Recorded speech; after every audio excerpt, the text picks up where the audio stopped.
پھر اسی طرح سے یہ والی بلڈنگ دبئی کے انہوں نے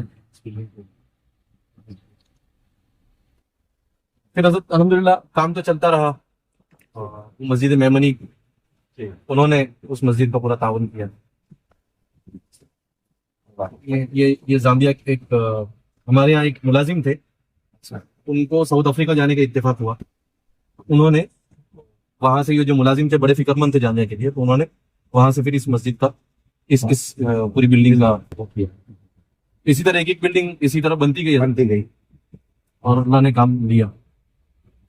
اس بلڈنگ کا ابا واقعہ سناتے تھے کہ ایک دن کیا ہوا, میں نے خواب دیکھا کہ یہ بلڈنگ کی دیوار گر گئی. اچھا, میں پریشان ہو گیا کیا چل رہا. تھوڑی دیر میں خبر آئی کہ بھائی جس نے تعاون کیا تھا, مطلب جو ملازم یہاں تھا الیاس کر کے, اس کا انتقال ہو گیا. یہ حضرت دینیات ہے. اس میں 8-9 سال سے لے کر 12 سال کی عمر تک کے بچے یہاں ہوتے ہیں. ابھی فی الحال یہاں 5,500 طلبا زیر تعلیم ہے, تمام قیام و طعام کے ساتھ. اور حضرت یہاں ایک نظام ہے سال اول میں, اور وہ ہے علم بالقلم کا. حضرت علم بالقلم کے نظام میں یہ ہوتا ہے کہ بچہ الف با تا پڑھنا سیکھ رہا ہے, وہ لکھنا اس طرح اس انداز میں سیکھتا ہے حضرت کہ جب اس کا اما پارا شروع ہوتا ہے تو وہ سورت قل اعوذ برب الناس پڑھیں گا بھی, اور اسی انداز میں اس میں لکھیں گا بھی. تو الحمدللہ جب سال مکمل ہوتا ہے تو کئی بچے ہر کلاس میں ایسے ہوتے ہیں کہ جو پورا پارے ہم اپنے ہاتھ سے لکھ چکے ہوتے ہیں, اور انشاءاللہ موقع ملے گا میں آپ کی خدمت میں حاضر کروں گا. آپ فرق نہیں کر پائیں گے ماشاءاللہ, اتنی خوبصورت اندر لکھتے ہیں. اور اس کا پورا طریقہ ہے حضرت 9 شکلیں پہلے بنانا سکھاتے ہیں, اور وہ ماشاءاللہ بہت اچھے طریقے سے. حضرت یہ کچن ہے. اچھا, یہ پرانا ڈائننگ ہال کچن وغیرہ. روزانہ حضرت 50,000 روٹیاں یہاں پکتی ہیں, اور تقریباً 250 ملازمین ہیں جو کچن کا پورا نظام دیکھتے ہیں. ڈیلی اگر گوشت پکتا ہے تو 1 ٹن کے آس پاس گوشت بنتا ہے. جو تیل ہے تقریباً 25 ڈبے تیل لگتا ہے, اور 1.5 ٹن کے آس پاس چاول ہوتے ہیں. اس کا 1.5 ٹن کے آس پاس آٹا لگتا ہے. روزانہ کا ₹1,00,000 کا 15,000.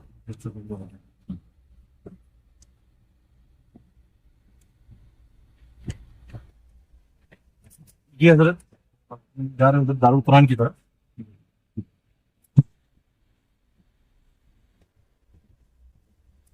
یہاں پہلے رواق بنا تھا حضرت, ابھی مہمان خانے میں وہ تبدیل کر دیا, اور نیچے مارکیٹ بنی.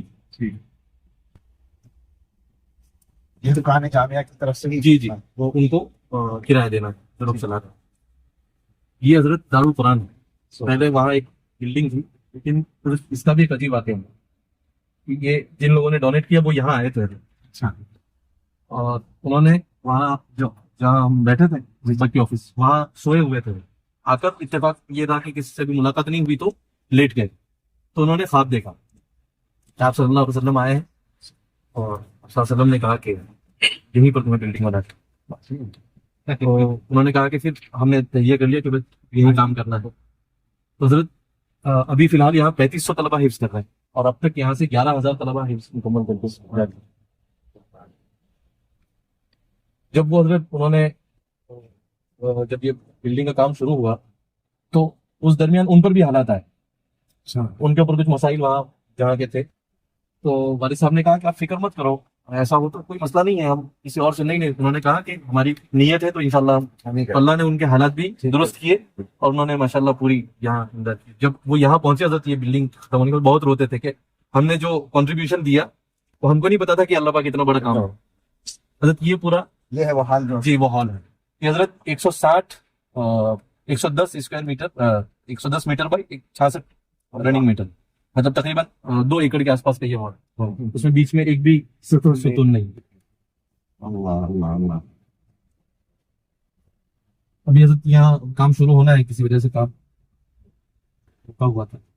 یہ سارے جو باقی کے کام ہے وہ انشاءاللہ مکمل کر کے اب اس کو جو آ رہا تھا پروگرام کا وہ جی وہ اسی میں بڑا والا پروگرام. جی اور نماز حضرت کہاں ہوئی؟ نماز اسی میں ہوئی, اندر ہی ہوئی. جی اندر. ہاں لیکن مجمع تو باہر تک سب اندر حضرت 25,000 لوگ جلسے میں شریک ہو سکتے ہیں, جلسہ وغیرہ, اور کھانے کے لیے 10,000 طلبہ کی کیپیسٹی ہے.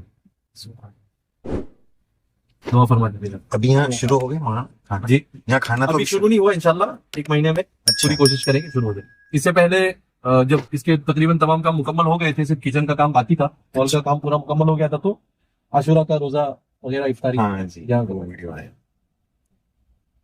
پھر بنے گا بھی اس کے اب کیا بن کر ادھر سے آئے گا؟ یہیں بنے گا. بنے گا بھی یہی سب حضرت, یہ جامعہ کا خود کا مشین وغیرہ جو بھی جامعہ میں کام ہوں گے اچھا وہ یہیں سے سارے کام ہو جائے, کانٹریکٹ. جی اسی طرح حضرت یہ 400 کوارٹرز ہیں. اللہ. وہ والد صاحب کی کا ایک فلسفہ اور ایک فکر یہ تھی کہ بھائی کوئی بھی استاذ فیملی کے بغیر نہیں رہے گا. یہ بہت خوب بہت خوب. ان تمام اساتذہ کو, اور ہر سال والد صاحب کا ایک کہ جو پلاننگ رہتی تھی اس میں ہر سال 1 یا 2 بلڈنگ کوارٹر کی اضافہ ہونا ہی ہے. یہاں تک کہ حضرت وہ ایک بلڈنگ بتاؤں گا آپ کو, چھوٹی سی ہے, وہ تھوڑی سی جگہ خالی تھی, کہنے لگا کہ جگہ خالی ہے کوارٹر ہی گرلز ہاسٹل ہے. جتنی بھی بچیاں کالج وغیرہ میں پڑھتی ہیں, یہ سامنے BUMS کالج ہے, جتنی بچیاں وہاں پڑھتی ہے, فارمیسی کالج میں پڑھتی ہے, تمام نقاب میں برقعے میں ہوتی ہے.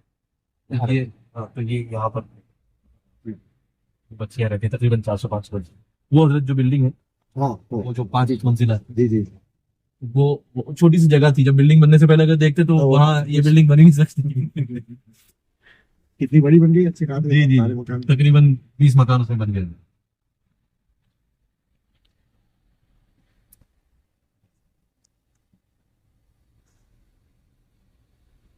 یہ حضرت اسپتال ہے. یہاں طلبا کا جو پرائمری ٹریٹمنٹ ہے, تو بخار ہے, یہ ہے, وہ ہے, ٹائیفائڈ وغیرہ, تو وہ یہاں پورا علاج ہوتا ہے. لیکن ایمبولینس بھی ہے. جی, اور جب اس کو آگے جانا ہے تو MBBS میڈیکل کالج ہے, اچھا اس میں اگر بڑا علاج ہے تو یہاں سے وہاں ان کو بھیج دیتے ہیں. یہ BUMS ہے حکیم خان کا, یہاں پر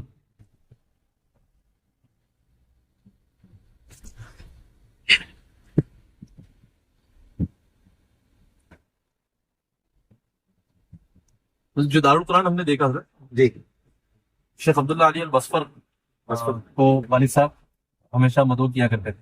سفیر تھے شاید. وہ رابطہ عالم اسلامی میں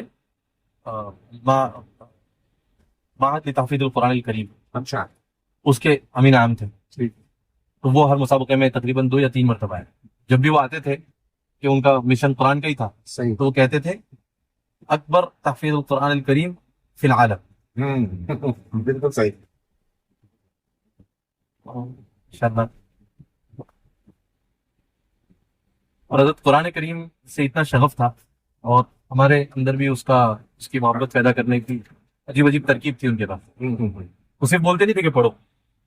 جب ہم عمرے میں جاتے ہیں حضرت, تو ہمیشہ ایک بات کہتے ہیں, بھائی جب میری جوانی تھی, اللہ نے طاقت دی تھی, اگر میں 1 دن کے لیے بھی مکہ جاتا, 1 دن کے لیے بھی مدینہ جاتا, ایک قرآن مکمل کرتا تھا. وہاں جاؤ, صرف قرآن پڑھو اور دوسرا کوئی کام, قرآن کی تلاوت کا اہتمام کرو. اس طرح اب وہاں جائے تو وہ ذہنی طور پر ایک دباؤ کہ ابا کرتے کرنا. حضرت ITI, یہ انڈسٹریل ٹریننگ انسٹیٹیوٹ, یہاں بچے ہنر مندی سیکھتے ہیں, الیکٹرک ہے, پلمبنگ ہے, اس طرح کا ہنر. اصلی علوم میں اسکول کے بعد یہی سب سے پہلا. اچھا ہم جا رہے ہیں قبرستان کی طرف. اچھا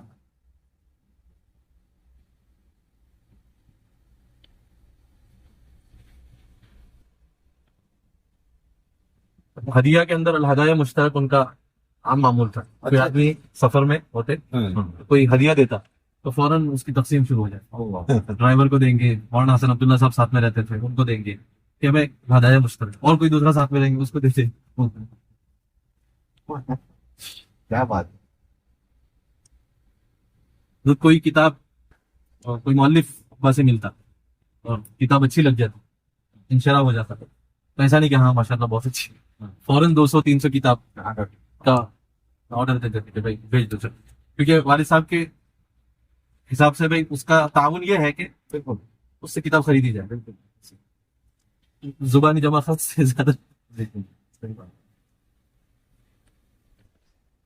اور کبھی کسی عالم کے وفات کی خبر سنتے تو فوراً ارامل میں اس کی گھر والوں کے ارامل والی لسٹ میں ان کا نام شامل کر دیں. جی میں ان کا وظیفہ شروع کروں. ابھی کسی نے لکھا ہے شاید مفتی ناصر الدین نے جی. کہ مذاہبوں میں جی فرمایا کہ میرے اساتذہ نے کتنی تنخواہ دی. جی چل مولانا کے جو استاد تھے جی. شیخ صاحب مفتی مظفر صاحب جی. ان سب نے پوری مدت میں جتنی تنخواہ دی وہ حساب لگا کر مجھے بتایا جائے وہ ادا کی. 11 لاکھ تھے حضرت. اچھا تو شروع میں تھوڑی تھوڑی تنخواہ ہوتی تھی تو وہ ساری تنخواہ اپنے اساتذہ کی تنخواہ مدرسے کو ادا حالانکہ مظاہروں میں صرف ایک سال ایک سال پڑھا اور کا ایسا حق سمجھا. اور یہاں ترکیسر میں بھی اسی طرح. اچھا اللہ. نہیں ذہن میں کیا کیا آتا تھا خاص بات یہ ہے. جی جی. حضرت ابھی جو مجلس ہوئی ادھر بیٹھ کر مولانا بہت شکریہ جزاک اللہ, بہت مفید مجلس ہوئی. حالانکہ وہ ایسی بات کی مجلس تھی لیکن کئی حضرت مجھے آپ کی بات میں سے ایک بات سے بہت فائدہ ہوا. میں نے تعزیتی پیغام بھی بھیجا تھا. میں حضرت یہ سوچ رہا تھا کہ حضرت وستانی رحمۃ اللہ علیہ کا کوئی ایسا وصف ممتاز, ویسے بہت سارے اوصاف ہے لیکن ایک نمایاں کون ہو سکتا ہے, وہ ایک ہونا چاہیے, وہ ایک کون سا ہو سکتا ہے؟ تو وہ حضرت بہت ساروں نے بولا لیکن آپ نے جو بتایا نا تو طبیعت مطمئن ہو گئی. کہ آپ نے یہ بھی کہا کہ اسی کی برکت سے سب دوسرے اوصاف ہیں. بات یہی ہے وہ کلید ہے ان شخصیت کی شاہ کلید. شاہ کلید آپ نے بولا. ہمت افزائی تو کوئی ان سے سیکھے, چھوٹا سا بھی کام کر کے آئیے. تو اس طرح ہمت افزائی جیسے آپ نے تاج محل بنا لیا. اور اگر کہیں کوئی غلطی ہو جائے کیا کہتے کہ مرتبہ دھیان رکھنا, لیکن جو کام کرتا ہے اسی سے غلطی ہوتی ہے, واہ جو کام نہیں کرتا اس سے غلطی نہیں ہوتی. کیا بات.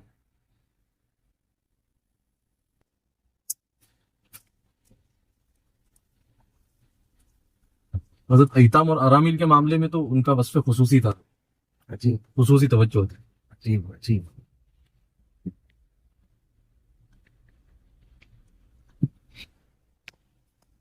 حضرت یہ جو مسابقات کا جو دور تھا, ان کا جو مشن تھا وہ بھی ماشاءاللہ اور بہت ہی حضرت زبردست تھا. وہ جو بات تھی نا حضرت کی الحکمت ضالۃ المؤمن, جہاں جو چیز دکھ جاتی ہے اور لگتا ہے یہ چیز ہے اٹھانا جیسے فوراً, جیسے حضرت پاپا کہتے ہیں کہ میں جب پہلی مرتبہ گیا حرم ہے تو میں نے وہاں مسابقہ پہلی یا 2-3 مرتبہ جب بھی تو میں نے وہاں مسابقہ دیکھا, تو وہاں سے دل میں داعیہ ہوا کہ یہ ہمیں بھی کرنا چاہیے.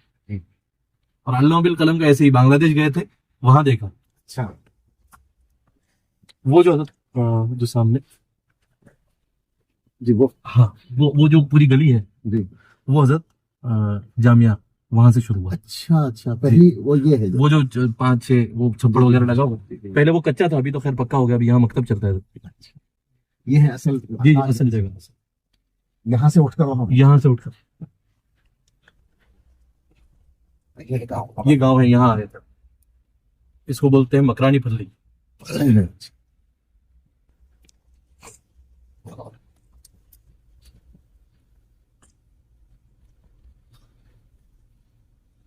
اور حضرت اپنے اکابرین کو ہدیہ دینا تو انہوں نے بچپن سے ہی سیکھا تھا, اور اس کے جو ہدیہ دینے پر جو فوائد اور برکات حاصل ہوتی تھی وہ ان کو پتہ چل گئی تھی. تو ابا کہتے ہیں کہ میں جب مشکات میں تھا تو شاید حضرت شیخ زکریا والا رحمۃ اللہ علیہ والا آپ کو واقعہ آپ نے شاید پڑھا نہیں. تو وہ کہتے ہیں کہ حضرت مولانا عبداللہ صاحب کاپدر رحمۃ اللہ علیہ کی خدمت میں رہتے تھے. تو مولانا نے کہا کہ بھائی میں جا رہا ہوں حضرت شیخ کے پاس, میرے کو کچھ بھیجنا ہو تو بتا. کہا کہ حضرت میں بھیجوں گا لیکن آپ لے کے جائیں گے کہ نہیں پتا. تو مولانا نے کہا کہ کیا بھیجنے والا؟ انہوں نے کہا کہ مولانا میں شکر بھیجنا چاہوں. اچھا تو حضرت نے کہا کہ بھائی شکر کیوں بھیجنا چاہ رہے؟ ابا نے کہا کہ میں نے حضرت کی آپیتی میں پڑھا کہ حضرت کا جب تختی پوری ہوئی تو حضرت مولانا یحییٰ صاحب رحمۃ اللہ علیہ نے حضرت شیخ کو کہا کہ بھائی یہ دیکھ 5 پیسے تیرے کو دیتا ہوں, تیرے حضرت کے لیے کچھ مٹھائی لے کر جاؤ. تو جانے لگا, حضرت کہہ رہے ہیں کہ تو ابا نے کہا کہ کیا لے کر آؤ گے؟ میں نے کہا کہ حضرت لڈو یا مٹھائی. تو کہا کہ نہیں, کچھ ایسا لے کر جاؤ جس سے جو حضرت خود استعمال کر, تو حضرت کے لیے شکر لے کے جاؤ تاکہ وہ چائے میں استعمال کر. تو ابا نے کہا میں نے یہ واقعہ پڑھا, میں چاہتا ہوں اس پر میں بھی عمل کروں. مولانا عبداللہ صاحب نے کہا کہ تو نے ماشاءاللہ بات تو بڑی اچھی پکڑی ہے، لیکن خط لکھ دیا حضرت کو کہ میں نے اس واقعے کو سامنے رکھ کر آپ کو ٹھیک یہ ہدیہ بھیجا ہے۔ تو خیر ابا نے لکھ دیا اور وہ ہدیہ پہنچ گیا وہاں۔ تو پھر بعد میں مولانا عبداللہ صاحب آئے تو مولانا نے کہا غلام تیرا ہدیہ تو سب پہ بھاری ہو گیا۔ تو مولانا نے کہا کیا ہوا حضرت؟ تو کہا بھائی میں نے تو ہدیہ جمع کرا دیا۔ پھر حضرت تھوڑی دیر میں مجلس تھی تو حضرت آئے، حضرت خوب رو رہے ہیں، زاروں قطار رو رہے ہیں۔ تو میں نے کہا سب پریشان کہ حضرت کو کیا ہو گیا اچانک؟ مولانا احمد صاحب لولاد کو بلایا، مولوی صاحب وہ خط پڑھ کر سناؤ، اور حضرت نے تیرا خط پڑھ کے سنایا اور خوب دعائیں دی ہے اور کہا کہ بھائی آج اس خط نے تو ہمارے بڑوں کی یاد تازہ کرنی۔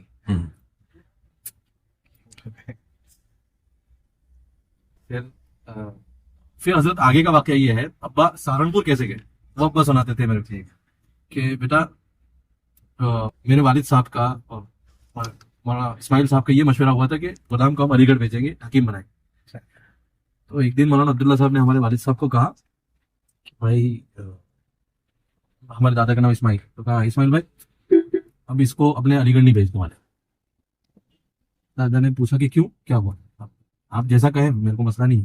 انہوں نے کہا کہ بھائی میں نے تو حضرت حکیم الامت کی کتاب پڑھی، اس میں حضرت نے لکھا ہے کہ بھائی اگر کوئی آدمی یہ چاہے کہ اپنا دین کھو بیٹھے اور دنیا کمائے تو وہ آدمی اپنے بچے کو حکیموں کے حوالے کرے، اچھا اور کوئی آدمی یہ چاہے کہ اپنے بچے کو دین دے تو علماء کے حوالے کرے دین، اور اگر کوئی آدمی یہ چاہے کہ نہ اس کو دنیا ملے نہ دین ملے تو وہ شاعروں کے حوالے کرے، اور اگر کوئی آدمی یہ چاہے کہ دین اور دنیا دونوں ملے تو یہ تو مشکل ہے۔ تو کہا کہ بھائی ہم کو تو اس کو دین پر باقی رکھنا ہے، بھائی اس کو تو اپنے عالم بنا کے عالمی والی ہی کوئی لائن میں ڈالیں گے۔ کہا کہ کوئی مسئلہ نہیں۔ پھر یہ ہوا، ابا کہتے تھے کہ جب میں فارغ ہونے لگا تو ہمارے ابا کے ایک دوست ہے صلاح فوجی کر کے نرولی میں، انہوں نے ہمارے دادا کے سامنے تذکرہ کیا کہ بھائی یہ مولوی یوسف مطالعہ عبد الرحیم مطالعہ یہ کہیں سہارنپور جاتے ہیں، بہت بھاری بن کے آ رہے ہیں وہاں سے، مطلب اللہ ان سے دین کا خوب کام لے رہا ہے، تو غلام کو بھی وہاں بھیجو۔ ہمارے دادا نے اس بات میں گردن ہلا، ہاں ٹھیک ہے انشاءاللہ۔ تو اس بات اتنا زیادہ پختہ نہیں تھا، تو وہ ان کو سمجھ میں آ گیا کہ بھائی مالی پریشانی ہے، تو انہوں نے کہا کہ میں سمجھ گیا ہوں تو کیوں اس طرح کہہ رہا ہے، بولے میں اس کو 100 روپے دیتا ہوں، میرے خرچے پر جائیں گے۔ عبداللہ صاحب نے نہیں، وہ صلاح فوجی اچھا انہوں نے ہمارے دادا کو کہا کہ بھائی اس کو سہارنپور بھیجیں گے، اس کا خرچہ میں دوں گا۔ کہا کہ ٹھیک ہے کوئی مسئلہ نہیں۔ اس وقت قحط کا زمانہ تھا اچھا ہمارے، تو والد صاحب اخیر تک ان کے لیے دعا کرتے تھے کہ انہوں نے ہاں انہوں نے میرا خرچہ دیا تھا اور میں بزرگوں کی صحبت میں پہنچا۔ ابا کہتے تھے کہ جب میں گیا اور جانے لگا دہرادون کے اندر تو میں نے وہاں سورت نماز پڑھی، میں نے کہا کہ یا اللہ مجھ سے تیرے دین کے علماء اکابر ہیں ان کی خدمت لے لے، بس ان کی خدمت کا شرف مجھے عطا کر دے۔ یہاں مولانا پہلا گھر تھا نا؟ ہاں پھر حضرت وہاں پہنچے، یہ تھوڑا سا تھا یہ حضرت بی ایڈ کالج ہے، یہاں پر ٹیچرز بنتے ہیں، 4 کالجز چلتی ہیں اس میں، اردو اور مراٹھی میڈیم دونوں۔ یہ حضرت پولی ٹیکنک، یہاں پر بھی کیا کہتے ہیں بی ٹیک ہے اور ڈپلوما ٹیکنالوجی ہے، ان ٹیکنالوجی۔ یہ حضرت انشاءاللہ یہاں یونیورسٹی کا انشاءاللہ ارادہ ہے، ٹھیک یہ بلڈنگ۔ اسی طرح یہ فارمیسی کالج، یہاں پر تقریباً 4 فارمیسی کالج، اور اسی طرح اسی میں لاء کالج بھی چلتی ہے، نرسنگ کالج بھی چلتی ہے۔ ہاں تو یہ تو یونیورسٹی کا جی جی اسٹرکچر تو پہلے سے موجود ہے۔ جی جی حضرت یہ سب ہاسٹلس ہیں، اچھا سب نماز وغیرہ کا اہتمام انہیں کالجوں ہاں انہیں کالجوں کے لیے، تقریباً ان کالجوں میں 4000 بچے پڑھتے ہیں۔ تو والد صاحب کہتے ہیں کہ جب میں پہنچا سہارنپور، اب حضرت شیخ کے پاس تو طلبا جا نہیں سکتے تھے، تو پھر میں حضرت شاہ اسد اللہ رامپوری رحمۃ اللہ علیہ کی خدمت میں رہنے لگا۔ کچھ دن شروع میں جانے لگا تو حضرت بھاپ گئے کہ یہ خدمت کر رہا ہے اور اس کے ساتھ میں رہنا ہے، تو پھر حضرت نے کہا کہ بھائی آج سے تمہارا چائے پاپا میری طرف۔ تو والد صاحب پھر حضرت کی خدمت میں ہی رہنے لگے. تو ایک دن ابا کہتے تھے کہ ایک دن حضرت مجھے پوچھنے لگے کہ بھائی غلام کسی سے بیعت ہے؟ میں نے کہا کہ حضرت میں حضرت شیخ سے بیعت ہوں. خدمت کیوں نہیں کرتے؟ حضرت وہاں کوئی ہمارا اتا پتہ ہی نہیں، کوئی جانے ہی نہیں دیتا، نہیں جانے دیتے، میں بھیجتا ہوں تمہیں. پھر حضرت کہتے ہیں کہ بھائی گورا وہاں تھے، قاری گورا. آگے بڑھا دیں. تو قاری گورا کو کہا کہ حضرت کے پاس ان کو لے جانا اور کہنا کہ حضرت نے سلام کہا ہے اور کہا ہے کہ یہ غلام میرا بیٹا ہے، آپ کے سر میں تیل مالش کرے گا. تو قاری صاحب کہتے ہیں کہ ابا کہتے تھے کہ قاری صاحب میرے کو لے کر گئے، تو روزانہ عصر میں جانا ہوتا تھا. قاری صاحب نے کہا کہ حضرت نے سلام کہا ہے. انہوں نے شیخ نے قاری صاحب کی حضرت شاہد اللہ صاحب کی طبیعت وغیرہ پوچھی اور کہا کہ جی حضرت کا کچھ پیغام لائے ہو؟ کہ جی حضرت نے یہ پیغام بھیجا ہے کہ یہ غلام میرا بیٹا ہے، یہ آپ کے سر میں تیل لگائے گا. تو ابا کہتے تھے کہ حضرت ایسے بیٹھے تھے تو ایسے ہو گئے. کہا بھائی دیکھو میں طلبا سے خدمت نہیں لیتا ہوں، لیکن حضرت کا حکم سر آنکھوں پر، چل بھی لونڈے کل سے آ جانا. اور پھر اس طرح تیل مالش وغیرہ کا وہ سلسلہ شروع ہوا. پھر اس درمیان حضرت ابا ایک واقعہ سناتے تھے کہ جب میں حضرت کے پاس ایک مرتبہ تیل مالش کر رہا تھا تو حضرت نے کہا کہ کیا مسئلہ ہے، ہر سال مرزا مظہر جانے جانا کہ مظاہر کی بیریاں ایک بڑے میاں لاتے تھے، پتہ نہیں اس مرتبہ کیا مرمرا گیا ہے کیا ہے، اس مرتبہ بیریاں نہیں نصیب ہوئی یا بیریاں کھانے کو نہیں ملی. تو سب نے سن لیا. باقی ایک دوست کو سب نے کہا کہ بھائی دیکھو جاؤ مرزا مظہر جانے جانا کہ یہاں سے بیریاں لے کر آؤ. تو جمعہ کا دن تھا، جمعرات کا دن تھا، اور جمعہ کے دن صبح حضرت نے پیش کر. تو حضرت پھر سے رونے لگے اور خوب دعائیں دی اور کہا کہ یہ کیسے خادم ہے، کچھ بولنے بھی نہیں دیتے.